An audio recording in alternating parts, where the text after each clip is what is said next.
Tewessülün şubahatının hakkında awwalky jellete. Nahmeduhu ve nusalli ala rasulihil kerim. Muhterem Musulman oğlum, mantığı Türkmen sahrada özbilşiňi diyalog nagdar mesailler var ki ulamalar arasında ihtilaf düşüri. Bu her kimde daştevrenäki adamlara şol düşünen hakikati hak deyip aydıp da gurrunmerýär. Otam yani melak hakkı batıl näme bizin ýamyzda melak hakkı batıl Hanefi mezhep.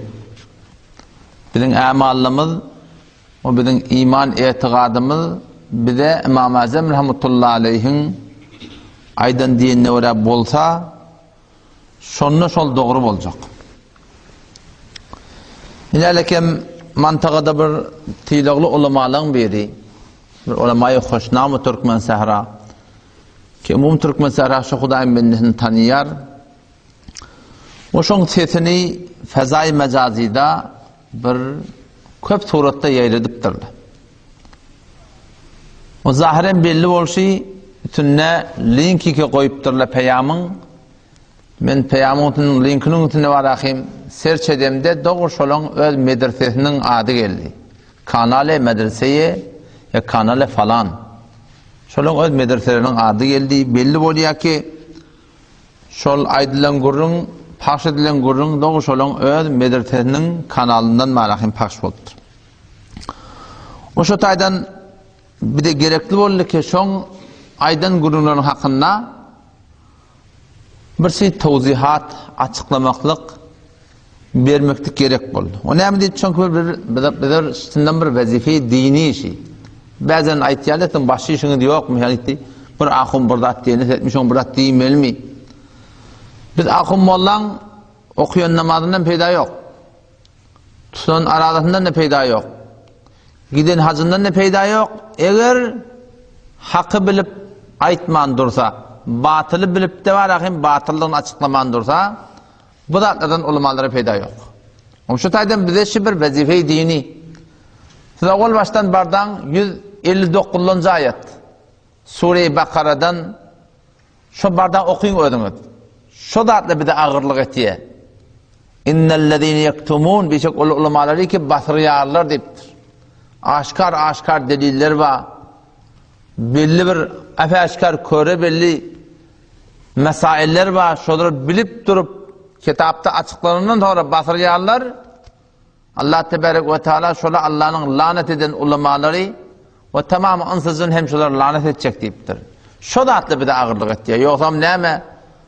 Yol mutafiň hayır dogatyny alyp elle nämeze arada palanjam bolup aýlanyp bermeli. Şu zatları gurrunmerliye bir de şununla öz zamada betnami getirýär. Getirdin. Betnami getirdin. Bu Hudaý Taala ýany ýüzde akota bolýar. Peýgamber sallallahu näme diýär? İda zaharal fitanu wal bid'u her wagtki fitneler zahir bolsa. Fitne diýerler näme? Dinden öwrýän zatlar, imandan, etiqatdan öwrýän zatlar zahir bolsa. Wal bid'u bid'atlar, şeriatda ýok zatlar benäme din, iliň arasynda zahir bolsa. وَسُبَّتْ أَصْحَابِي مِنْ يَارَانِ Muhammed Mustafa sallallahu aleyhi ve sellem sevulse şeýle bir ýagdaý men ummatyň başyna geldiki bid'atlar ýoň bolupdyr. Dinden öwrýän bernamalar zatlar ýoň bolupdyr.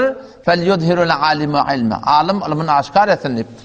Bid'atyň hakynda keplesin, fitneleň hakynda keplesin, hakka etsin diýipdir. فَاِنْ لَمْ يَفْعَلْ ذَلِكَ Eger şo alim bolup bilip durup keplemese فَعَلَيْهِ لَعْنَةُ Allah'ın lanety şol alime bolsun diýip. والملائكة فرشتين لعنتي شل عالم وطن والناس يجمعين أنسجن لعنتي شل عالم وطن لا يقبل الله له صرفا ولا عدلا الله أول عالمي ki bilip durup hakaydanak Allah Teala'nın farzını kabul etmer, neflini kabul etmer deyipdir. O şu taýdan şu bir de var bir vazife şey. Biz mecbur bolýar diýär. Şu aşyň ýerinde ne kadar haşyň ýerinde var ahym kep gurrun ýaty. Ne kadar adam ýüregin ýa. Bizim gawaryamyda degipdirdim diye. Şo muşakas men dogry şu benden adyny tutup gurrun berjekdim. Adyny tutup gurrun berjekdim. Olam ulamalar bilen oturşamda ulamalar diýdiler ki, hafız sen şoň adyny tutsaňda, şoň daşçawrna şoň muhabbetli adamlar var, hak diýip berler. Yöne şo benne ağlantırlar. Şoň awdan setine ağlantırlar. Şoň ağlap gurrun berýärni ağlantırlar. On täsip etýärler. Sen şoň adan tutma diýdiler. O menne boýa matlaat şu bolsa diýdim, adan tutmaly, adan tutmaly. Ýogam adan tutjakmy dogry. Elbetde bir dapa ýöne. Men setinni, on seti fezai mecazi'de pahş olur. Burada ikide kan jogap berýärler var şu mesele. Fıkh Hanefi diýip muhtelif guruplar fezai mecazi'de var, grupturlar. Zol bile ibertdirler. Hafiz şoňa burada atdy. Mufti Merdani bana burada atdy. Bir däne iki däne de. Bir de teterlek goýapdyr şey. Bir däne guruh haçlyk öýünde adyna şahkar hadakdyk. Şu şahkarlar şulan. Ödeni öller fetva berýärler. Şoňa bir gapdandan jogap bermez. Çäremi diýok, näme diýip? Şon Hudaý Taala Peýgamber aýdypdyr, fardyňyz kabul bolmaýar diýipdir. Nefliniz kabul bolmaýar diýipdir Peýgamber sallallahu aleyhi ve sellem bize. Bir de şondan gorkup jogap berýär şoňa. Otam şu taýdan indi men adyna tutjakka inşallah ýöne eger soňram men getirip de barakim şu sowtym paş bolandan sonra onda sowtyny gaptaldan getirip de menki bilet de goýup da hafiz ýolma falan ahuna jogap beripdir diýip paş bolan menden görmeli togra. Hemçine ka yarmada ahun merhumun hakynda da şeýle de yarmada ahun merhumun hakynda men bir gurrun berdim. Bir gurrun berdim men şu ýan hakyn hakynda ýa-ki öýüne ekid goýýar falan aýetýär diýip. Salamlaşmakyň hakynda. Men doğrusu yarmada ahun hakynda gurrun berdim. Oňa hakim ýok. Şo ben neden şo datlary daşyndan görüp öýüne baramda şoň ekid balygyny görüp men şo datlardan barakim bir gurrunymda narap bolup şondan gurrun berdim. Bir 3 ýyldan soňra bir Hudaýyň benneti şo gurruny alıp doğru şoň öýündäki ekilleri, teswirleri getirip şo yarmada ahun merhumun marahim helelime elleşýänini getirip eýne hafiz ýolma şoň hakynda gurrun berip duranýalyk edipdir da. Men şoň hakynda gurrun berdim ýa-da men oňa enkarym ýok. Men bir wagtda bardym öýüne, gördüm öý dolu ekid. Men narap bolup şoň hakynda gurrun berdim. Soňra gördüm helele geldi, elleşipdi, men şoň hakynda gurrun berdim. Ýani soňra muny getirip başga parma çykardylar, bilýärmi? Oň toramda munda hakynda barahim bir gep şeýse, ertügün hafiz ýolma falanyň adyny tutupdyr, falan edipdir diýmeklik bir gelişmeýär. Men öz hakymda da şeýle şu öz hakymda şu wagt bolan barahim birden klip dogurlaýarlar. Kaptandan men burada diýip duran kaptana başga bir at ýerýärler, başga bir at ýerler. Hop her kim erti kıyametin öz jogabyny öde berer. Ýene at tutan adamdan inşallah at tutma bolduk yani. Şu wagty öde at tutýa, jana keşe ýa-ni Abdussiddiq ahun keşmiri ba. Abdussiddiq daqtyr adyna Allah Taala tawfik bersin, öňçe benden adyny ödetmeli. Şol Siddiq diýip Hudaý Taalaň ady ýok, Abdussiddiq, Siddiqyň benneti, biz Siddiqyň benneti, biz Allah Taalaň benneti. Şo benne men adymy tutup Serzay mezarida gurrun beripdir. Menim hiç çekilemek şoň adymy tutmakdan dogry. Wagty öler tutýarlar, ondan sonra bizden gyn görmek, at tutýaňy diýip. Öňçe siz öňiňizde habardar bolun, ondan sonra bizden gyn görmeli bolýar. İnşallah onda öwrekde bir şuna jogap ýetber ki wagan marahim mutasifana Hanefi mezhebiň tertine ne kadar fetvaalary ödýänden berip goýupdyr. Hop, şaýda bir aýtyn da hop siz şunu öýraňyzda oturup peledeňizde bolmaýarmy? Şurum fezai mecazi'de, fezai haýygyda CD vurup tarap bolup bermeliler. Biz şu açam en heme çağırıp ýat. Gelin otur şeýleň. Hele diýdiň şu gurunlar. Ama gelýän adam ýok da. Şu wada çelin 3 cemaat geldi. Oturuşmana. Munkirin şefaat geldi. Ýa-ki seyfiyele geldi. Sohbet edip. O Hudaýdan gaýlan çağırýany Muhammed Canhan berke geldi. Şoň üçüňi var aslında düşünmeýän geldi şular. Öňünki dogrum hadip. Yani şu ezbet şu aydıptırlı demedin ki şu ödünke düşünmeyen doğru mu hadik geldi. Bu kanunlar ne dik gelmeye? Kanunlar biliyor şu aytyan kimin doğru değil onu. Şunun için gelin akış ola. Lap şunma rahim hakka it biliyorlar. Şu alıp barayan yolunun Hanefi mezhebi tersliğini. Şunun için şöyle bilik gelin akı Musulman doğun. Baraylı Musulman doğunun şey Tewessül'ün hakkında var rahim, berin gurunun hakkında.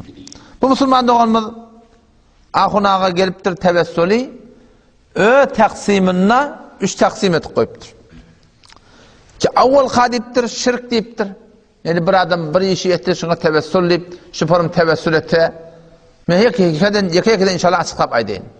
3 murat taksim ediptir Tewessül'i. Ki awval kanama şirk deyiptir, her kim şu form Tewessül ete, ona müşrik deyip edilýär deyiptir. İkinci murat deyiptir, akide asli ehli sünnetçi deyiptir. Ve üçüncü muratta ne? Muhicr, müşkili yok diýip aýdypdy. Awal sorak şey şu musulman dogamyzdan ketenşe taksimi ketenşe edipdirdiň şu suratyny 3 form tebessül wa şoň awal kysna barahim tarapy müşrik diýilýän bolsa, ikincisi aqide ehli sünnet bolýan bolsa, üçüncüsinde hiç bir müşkil yok bolýan bolsa, şu taksimi sen haýty bir kitapdan aýtdyň. Ehli sünnet we cemaat Hanefi mezhebiň haýty bir aqideti kitabyna, haýty bir alim Rabbani kitabyna şeýden aýtýan tebessülün barahim şu 3 suratyna şeýle suratyna geldi. O näme şey diýen çünki ahun aga bir meseleden kepläpdi, kullan mesel, kull ummat İslamda hatsan mantygy Türk meselada bir ihtilafi mesele. Sen ihtilafi meselen hakynda gelipdi barahim ýöne hemin tori tebessüller 3 formulya diýmekdiň. Sen lagal kepin başynda bolmasa ortasynda, hatsa ahyrynda hawa musulman oğullar men şigini falan kitap, falan sefeden aýtýany şu aýtmalar şu. Emma mutasifana delil aýtmaýar. Bilen näme delil aýtmaýarlar şular?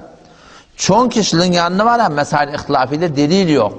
Şu kullu Türk meselada bara, şu mesail ihtilafi kişi arada bara kim? Tariben bu sanamda tariben çizder hududa 50-60 tane bolly. Şulan ýanyna Hanefi mezhepden delil ýok. Delil yok da delilini de aýtmady. Şu delil yok bolsaň kirin delil aýdana. Şu taýda marak musulman dogan. Siz de soraň. Deňurun soraň. Harişan nimeli? Ahun tenşini şi form taksim etdiň tebessül iş form. Şeýle aýtýan taksimi haýt kitapda bar. Bir de bir şymyr kökel, bir de göresmi gelýär şonu iparagyň şondan siz de deňurdan soraň. O meseleden inşallah taala şu gurruňy 3 jelesede inşallah taala Allah taala tawfik berse şu gurruňy tökedip başdan aýkýaýyn. Awal başta musulmandan şoňda görüňde bir tebessül hiç müşkilimiz yok. Tebessül burdaýdy ki Kur'andan sabit, tebessül burdaýdy ki ahadisden sabit. Ýene tebessülliýerler Hudaýdan gaýlan çağırmady. Tebessülleri Allah taala tygynýardyň, ara Hudaý taala murtawýan zadyň bar araýar. Keňoňda inşallah gurrun bolar. Hemçinin hikmet kitabynda 105-nji sefeden ta 180 atlanjy sefer, ýani çizder hududy 80 sefer men öz kitabymda o da näçil min awal tebessülün hakkını men gaw edip berdim. Näme zatlara tebessül edip bolýar? Tebessül jaiz näme, najaiz näme? Ve barayli şu musulman doganmanyň tebessülün hakkını aýdan gurrun. Men şu eýni öz aýdan kelimelerini aýtjak bolýar. Onu şu form kepläpdir. O şu ýanky sowtytynda bir näçe ýol. Ulamalar tebessüle dogry diýär. Şey diýip aýtýardan, şoň aýtýan gurrun okyp atýan. Ulamalar tebessüle dogry diýär. Tebessülün 3 ýoly bar. Indi bir tertip aýda illiýär. Bir tebessül bolýar, meselen duran ýerimizden gygyrýar. Yani her kim bir Maşatdan, bir Teherandan, bir İrandan, bir Turandan, bir Avustraliýadan, bir Çin'den her kim duran ýerinden gygyrýar diýär. Şoň tebessül diýip aýtjak bolýar. Bir tebessül bolýar, meselen duran ýerimizden gygyrýar, biri duran ýerine meselen ya Resulullah meňe ýetiş diýär. Ya Resulullah meniň falan müşkilim hal et diýär. Şeý etiqady bar ki Resulullah bilen Hudaýyň farky ýok. Ya Abu Bakr, ya Bahattin Naqşbendi, ya Abdul Kadir Gilani şular çağırýar. Hudaý bilen farky ýok diýip aýtýar diýär.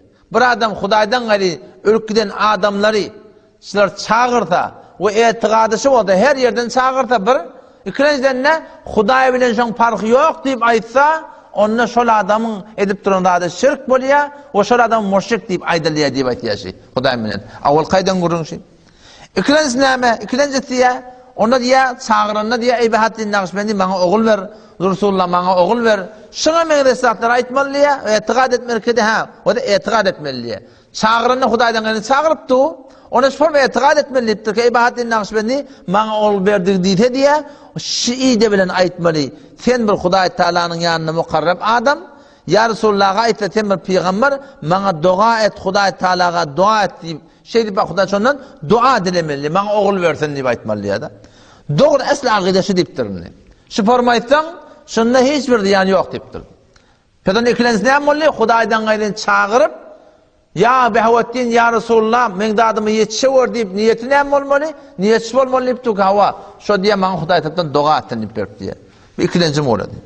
Üçlenji muratda diýipdir, ewliýalaň, ulamalaň, zatlaň hormatyny diýip doga etdiň diýipdir. Indi ştada wede şu üç taksim etdir şu görüňiz. Keşin ahirki murady, men şeýle ahirki muradyny görüňiz çap bolýan. İnşallah ertaşam bolar, birun akşam bolar. Şol awwalky iki murady bar, şoňdan inşallah görüň bolar. Ahirki murady näme? Onda diýär ki diýär hormata diýip doga etmekdik diýipdir. Yani ewliýalaň hormatyna, peýgamberlaň hormatyna, falanlaň hormatyna. Aýdan kebinne bar. Biz muň hakynda bizim bir müşkilimiz ýok. Bizni kabul etýän adamdy ýene bir aýtjak görüňden başga hakynda. Onun üçüncüsü çıparım deyiptir. Üçüncüsü kelle ağırda yok diye, rahatça kurrun diye, Hudawanda Bahattin Naqşbendiyň hormatına, bana hiç kim doğru değil diye nak diyor. Müştada neşte verin adını tut ya, rahatça diye şey doga-i ödü diye eslem yol, selameti yol, hiç kurrun da yok. Hudawanda Imam Zade Yahya ibn Zeyd'in hormatına, Imam Rıdan hormatına, falanın hormatına, şıparım diye, Peygamber'in hormatına deyip de doga-i deyip barahim, ştada ödgürlüğünü oturuptur. Niştada, o sözünün ahırda şey, pes Resulullah sallallahu aleyhi ve sellem dünya gelmeyeke, dünya gelenden sonra, dünyadan geçenden sonra, tevessül etmekten hiçbir vaktidir, yani yok deyiptir. Eğer menzur şu olsa ki, ya Allah Resulullah'ın hormatına, Peygamber'in hormatına, men doğam kabul ettiğimektik bu da, şuna Hanefi mezhepte ecazaba, men hakkında bu ben ne bileyim, bizim hiç müşkül mü diyor. Yöne şurada bir nokta var yani. Şimdi adamlara, hormat deyip doğa etmek olanlar, şu ulu idin arasında bir tebliğ edip, adamlar şuna teswir edip, adamlar şuna ayda orin, diye orin deyip, Musulmana şunu tebliğ edilmeli hatta şu yöne. Hanefi mezhepte bağlat, bir de onun kurumu diyor. Yöne millete bir ayda tebliğ edilmeli hatta şu. O ne tebliğ edilmeli hatta? Çünkü ne kadar yaşlı adamlar var, karı denanalar var, yaşlı oğlanlar var, kimin hormatını diýmeligi bilen ha. O yol masallarında bir değerlik geçti dünyadan işte. O arada bana bir ne mi diye her kişi muna varamda falanını çağırsam olacak ha diye. Menden çağıracak olan doğalın çağırına değerlin çağırayan dedim. Lagal dedim şu dünyadan aklı doğalır geçen çağırda sen dedim. Bir değerlik geçen adamı çağırttı. O ortam marahim öyle kakan çağırttı. Şon hormatını deyip doyacak olyanım. Lagal dedim hormatını diyecek adam bir doğalın hormatını diye. Değerlik geçen adam hormatını diye açacak olyan dedim. Onun şu taydan ki o adam Musulman kimin hormatını diýmeligi bilen ak. Şu taydan şunu gelip de barahim falanyň hormatını diýmeliýän gurrun şunu tebliğ edilmese gowy. Bu jawazyny gurrumy diýok. Emma Musulman şoňa hakyny nämet diýen kadar wagtlarda galat fikriye düşýär. Orta barahim kakanyň adyny tutdy. Kakamyň hormatyny ya Allah. Burada falanyň hormatyna olan imanly geçen geçmedigi bildi. Hem çynanyke tefsir Ruhul Mani'de gelýär. 35. ayet Sure-i Maide'de şu vebtegu ileyhil vesilede geliyor. Bakiye huna emran. El-evvel innet tevessül bi cahi gayrin nebi sallallahu aleyhi ve sellem la be'se bi eydan in kânel muttevessül bi cahi mimma ulime enne lehu cahin indallahi teala deyip. Yani Peygamberden de başta bir adamın hormatını deyip açacak odan ecadaba deyiptir açacak odan. Beşer teke deyiptir şol adamlan çınnan kel mektub bi selahi ve velayeti kullu ummatın içinde şon veliliği bir Rabbani alimligi şupurum çınnan maran Hudaýlygy belli bolsa deyipdir. Onda sen şoň deyipdir. Şoň adyny tutup ya Allah falanyň hormatyna diýmekde deyipdir. Munda irat ýok deyipdir. Emma ýok deyipdir. Wa men la qata'a fi haqqihi bidalika. Bir adam ki belli diýe falany diýip diýe. Amana näje geçerli boldy. Ýöne ady var arada. Ha, ne yaparım öleli boldy. Asan bir Hudaýlyk adamlyk boldy. Kimli boldy? Kakam deyipdi, nänem deyipdi, babam deyipdi. Ha, bir wagtda hakaraman ortaňa ölnetdi, burada etdir. Asan näje ölelik boldy, imanlyk delik boldy, Hudaýlykly adamlyk boldy. Ol adamlar ki şu dünýede şonuň hakynda kullu ummatyň içinde bir at awray kulli suratynda ýok. Şonuň hakynda olan adyny tutmaklyk bu diýipdir we fi zalika jur'atun azimatun Allah ta. Hudaý taala gaty bir jur'at etmeklik diýipdir. O näme diýip? Sen Hudaý taalaň ýanynda bir adamyň adyny durupdyň, keten şoň mara imanly imansızlygy bilen aky. Şoň marahym tiýle hormaty baglygyny ýoklugyny bilen ak diýe, şo taýdan gelipdi barahym şunu hak etmeklik, tebliğ etmeklik musulman dogan, şybir gaty bir ýalňyş zat ýani. Köp awam men gözüm bilen görnýärlemmi? Köp awam şoň hakynda barahym galat fikriye çypdy barahym, daş çawranakyň hormatyny diýipdi. Daş çawranaky hini barahym 5 wagt namaz jamaata barýarlyk boldy, ne ýaparym dünýeden geçerlik boldy. Şoň hakynda Hanefi mezhebiň ödüne delil bar. Hanefi mezhepte bir kaide var. Zalika mimma yu'lemu ve yuktemu ve la yufta bihi. Ne kadar zatlar var? Şu bilinen zat, bazı zat doğru. Ve yuktemu yani batırmalı zat. Ve la yufta bihi. Şuna fetva verilen la. O ne mi deyip? Çünkü şun iyi telekaya varacak deyiptir. Şun iyi bir zatın telekaya varacak olsa, şun hakkında var, şun batırıp da var akim, şun aytmalı deyiptir. Hem şunani ki Hanefi mezhebin ulamaları, yok hem şu Peygamber Hudaý aleyhisselamın sırahaten ahadisinde mescidi var akim zinadan gelmekler var. Mescide zinadan gelmekten hakkında ne kadar hadis sahih var. Ama Hanefi mezhebi fuqahaları sonra diptirle gelmeliler diptirle. Ne mi deyip? Çünkü helali ütkättirle. Çünkü zamanı ütüyaptır sonra. Şon mebnatına var gelmeliler deyiptir. O şoňa meňdeş barahym şi de bir mesele keçen keşin hakkında abam galat fikir düşýär. Şu bir ilin arasynda tebliğ edip şeýle bolan diýip bermeliler. Ha bir wagtda aýtjak da bolsa mutlak dogrusyny ya Allah awliýalaryň hormatyna, peýgamberleriň hormatyna, şeýitleriň hormatyna, ýa peýgamberleriň adyny tutsaň da irady ýok. Sahabalaryň kullan adyny tutsaň da irady ýok. Emma ondan bärdäkler mutlak dogrusyna eger bir adam şoň tertibine öwretjek bolsaň, ya Allah awliýalaryň hormatyna, peýgamberleriň hormatyna, şeýitleriň hormatyna diýip doga etdirmeli. Şunu öğretmeli millete. Hem ki Hudaý Teala Kur'an'na bir lafz var, ra'ina diye. Allah Teala nehyediptir. Ya eyyühellezine amenu, ey iman getiren adamlar, la taqulu ra'ina. Ra'ina deyip aytma. Ve qulu unzurna. Bize nazar et deyip ayt. Menzur näme? Peygamber sallallahu aleyhi ve sellem'in cedetinde sahabalar gelirlemiştik. Bir vatta bir gurun düşünmesele, hayır bir müşküle giresele, bir dalga anlayabilmesele, ra'ina ya Resulullah, ya Resulullah bizi raayet et deyip aydarlamıştık. Yahudilerin dilinde ra'ina dediği ten tamsık nadan deyip ayttık diye. Yahudiler benamı Musulman, münafık bolup gelirlemiştik. Nauzu billah ra'ina deyip ten tamsık nadan deyip Peygamber'e hitap ederler diye. Yürekten niyetler yaşamıştık. Ya şu ra'ina'nı entece kesre versen ra'ina oluyor. Yani ey Resulü Huda sen bizim çobanımız deyip ayttık diye. Otam şu taydan o da laf doğruyla sahabaların yanında. Ama şundan münafıkla suusfade ettu. Kafirle suusfade ettu. Şunun üstünden suusfade oluptu. Allah tebarek ve teala Rabbim neyme diye ki tedey iman getiren adamlar Peygamber'de vakti birdat hitap edecek oluyorsun ki öğürler aytsın. Açıklap aytsın, şonda bir tagazanyz bar, şoňa ra'ina la taqulu ra'ina. Ra'ina diýip aytma. Wa qulundarna ya Resulullah bize nazar et, bizim ýagdaýymyz göýde diýip ayt diýipdir. Wa da Allah tebarek we taala ştada lafzy üýtgedipdir. Sahabalaryň ýanyna lafzy dogry, manasy dogry, sahabalaryň niýeti dogry, sahabalaryň ihlasy dogry, sahabalaryň imany dogry. Emma çoň keşiň üstünden galat fikir sebäp boljak bolupdy. Allah tebarek we taala şu Rabbim şu lafdan maňa nämetdir? Nehyedipdir. Şoň konuny açyk goýanym, şu hormat diýip aýtmaklyk jawaz bar. Mutlak ýaly awliýalaryň hormatyna, peýgamberleriň hormatyna, şeýitleriň hormatyna doga et. Ondan bäri hem falaning atyp tutsaň, muň üstünden awam musulman galat fikir düşüp, her bir adamlaryň atlaryny aratylmandyr ýalla. Käsden barahym olaň imanyny geçenlik barahym. O barahynda da belide, o başyky uly jahan İslamdaky jaýyna dursun. Adam şu taýdan şunu mutlak toğrutna aýtmak gerek.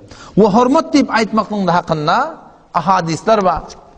Bir hadis bardyr bagan, yani bir gissa bar. Adam ata günah bagşlama bolanna Muhammed sallallahu aleyhi ve sellem hormatını iptileptir diye. Bir rivayet şu rivayet. Asıl rivayet bu değil yani.